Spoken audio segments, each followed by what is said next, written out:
देवा मोर बिनती ला सुन ले, झोली है खाली मोर झोली ला भर दे।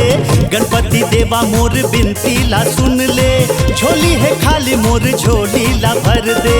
जिंदगी के दुख पीरा देवा ते हर ले, आशीष दे के मोर झोली ला भर दे। गणपति देवा मोर बिनती ला सुन ले, झोली है खाली मोर झोली ला भर दे। जिंदगी के दुख पीरा देवा ते हर ले, आशीष दे के मोर झोली ला भर दे। सबके ते दाता भाग्य विधाता, सबके ते दाता भाग्य विधाता, ठाणे दुआरी मोर अर्जी ला सुन ले। हा गणपति देवा मोर बिनती ला सुन ले, झोली है खाली मोर झोली ला भर दे। हा जिंदगी के दुख पीरा देवा ते हर ले, आशीष दे के मोर झोली ला भर दे।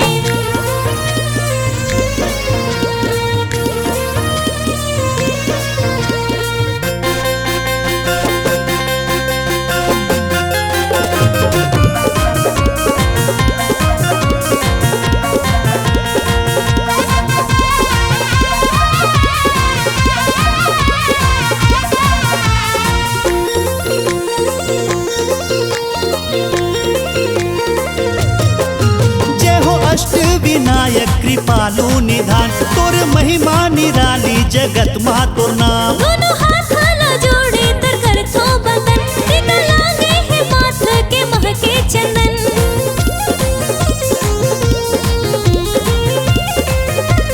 हे देवा जय हो अष्ट विनायक कृपालु निधान, तोर महिमा निराली जगत माँ तोर नाम। दोनों हाथ ला जोड़े तर कर तो बंधन, टीका लागे है माथ के महके चंदन।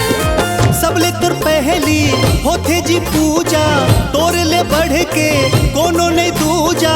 आए दुबारी मोर अर्जी ला सुन लेगा, गणपति देवा मोर बिनती ला सुन ले, झोली है खाली मोर झोली ला भर दे। हा जिंदगी के दुख पीरा देवा ते हर ले, आशीष दे के मोर झोली ला भर दे।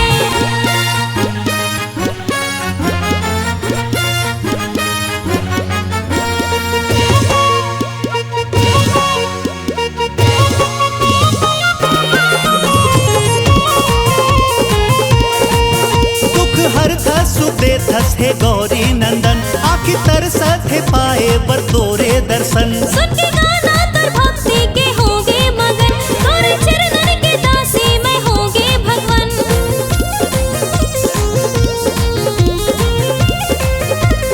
हाँ देवा दुख हरथस सुबेथस है गौरी नंदन, आखि तरसत है पाए बर तोरे दर्शन। सुन के गाना तर भक्ति के होगे मगन, तोरे चरणन के दासी में होगे भगवन। जय हो लंबोदर मोर पर कृपा कर, जय हो लंबोदर मोर पर कृपा कर, ठाणे दुबारी मोर अर्जी ला सुन ले। हा गणपति देवा मोर बिनती ला सुन ले, झोली है खाली मोर झोली ला भर दे। हा जिंदगी के दुख पीरा देवा ते हर ले, आशीष दे के मोर झोली ला भर दे।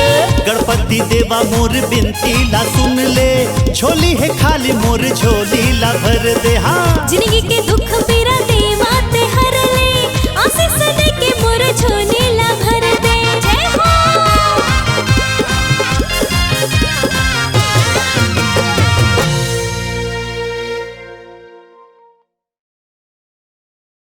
गणपति देवा मोर बिनती ला सुन ले, झोली है खाली मोर झोली ला भर दे।